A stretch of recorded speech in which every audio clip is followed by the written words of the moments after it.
മതം നിർബന്ധ ബുദ്ധിയ അടിച്ചേൽപ്പിക്കുന്ന ഒന്നാണ്.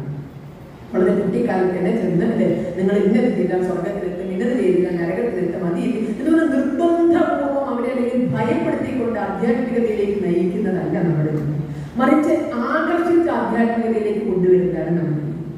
അമ്പലത്തിൽ പൊയ്ക്കൊള്ളണമെന്ന് ചാക്കാവാടത്ത് അടിച്ചാക്കി പറഞ്ഞേക്കില്ല. പക്ഷെ അവിടെ ഒരു കൊട്ട് കേട്ടാൽ, അവിടെ നിന്ന് 2 വിളക്ക് കേട്ടാൽ, എന്തിനൊരു പാട്ട് കേട്ടാൽ അവിടെ ചെല്ലുന്നു. ആ ചെന്ന് അനുഭവിച്ച് അറിഞ്ഞ് ഇഷ്ടമാണെങ്കിൽ അവിടെ നാം, ഇഷ്ടമില്ലാത്തത് നമ്മൾ ആരും ശ്രദ്ധിക്കില്ല. അപ്പോൾ ഇഷ്ടപ്പെടുത്താന്നുള്ളതൊക്കെ അവിടെയുണ്ട്. ആകർഷിച്ച് ആത്മീയതയിലേക്ക് കൊണ്ടുവരിക എന്നതിനപ്പുറത്ത് ആക്രമിച്ചോ ഭീതിപ്പെടുത്തിയോ നിർബന്ധിച്ചോ ആത്മീയതയിലേക്ക് കൊണ്ടുവരുന്ന സമ്പ്രദായം സനാതന ധർമ്മത്തിനില്ല. കാരണം അങ്ങനെ കൊണ്ടുവന്നാൽ അത് സ്ഥായിയായി നിലനിൽക്കില്ല എന്നുള്ളത് ഇപ്പൊ നമ്മുടെ സമീപകാലത്തായിട്ട് മതം ഉപേക്ഷിച്ചു പോകുന്ന വലിയൊരു വിഭാഗത്തിന്റെ തേരോട്ടം ഈ കാലത്തിൽ കാണാൻ. മതം ഉപേക്ഷിച്ചു പോകുന്നവർ അതിൽ വളരെ കുറച്ച് ഹൈന്ദവ സമൂഹത്തിൽ നിന്നുള്ളൂ എന്നതിന് കാരണം നിർബന്ധ ബുദ്ധി അവരിലേക്കാരും മതം അടിച്ചേൽപ്പിച്ചിട്ടില്ല. ആകർഷിച്ച് അവിടെ ചെല്ലുന്നു, അവർക്ക് ഇഷ്ടമാണെങ്കിൽ അവിടെ നിൽക്കുന്നു, അല്ലെങ്കിൽ തിരിച്ചു പോകാനുള്ള സ്വാതന്ത്ര്യമുണ്ട്. അപ്പൊ ഈ ആകർഷിച്ചു വരുത്തുന്നതിൽ ഉത്സവങ്ങൾക്ക് വലിയ പങ്കുണ്ട് എന്നത് നമുക്ക് അത് തള്ളിക്കളയാൻ പറ്റുന്ന കാര്യമില്ല. വർഷത്തിലൊരിക്കൽ മനുഷ്യൻ അന്നം കൊണ്ട്, വസ്ത്രം കൊണ്ട്, പാർപ്പിടം കൊണ്ട് മാത്രം സംതൃപ്തിപ്പെടാൻ കഴിയുന്ന സ്വഭാവമല്ല മനുഷ്യൻ്റേത്. അവൻ ആനന്ദിക്കാനുള്ള ഒരു ഭാഗം കൂടിയുണ്ട്.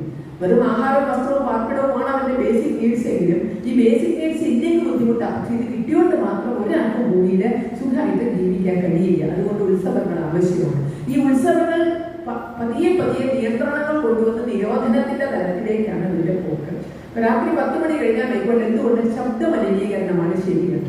ആർക്കൊക്കെയോ അസ്വസ്ഥത ഉണ്ടാകുന്നു. ശബ്ദ മലിനീകരണം കൊണ്ട് ആർക്കൊക്കെയോ അസ്വസ്ഥതകൾ ഉണ്ടാകുന്നു.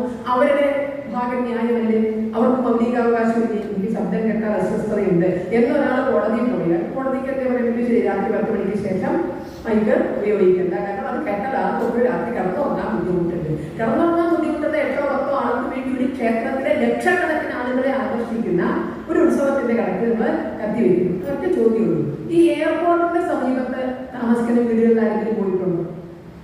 എയർപോർട്ടിന്റെ സമീപ പ്രദേശങ്ങളിൽ വളരെ സൗകര്യം, പ്ലെയിൻ കയറാൻ പോകാൻ സൗകര്യം. അവര് അങ്ങനെ ആലോചിച്ചു ഓരോ ഫ്ലൈറ്റും പറന്നു പോകുമ്പോൾ അവിടെ ഉണ്ടാകുന്ന ശബ്ദം അവർ കേസ് കൊടുത്താൽ എയർപോർട്ട് അവിടെ മാറ്റി കൊടുക്കും.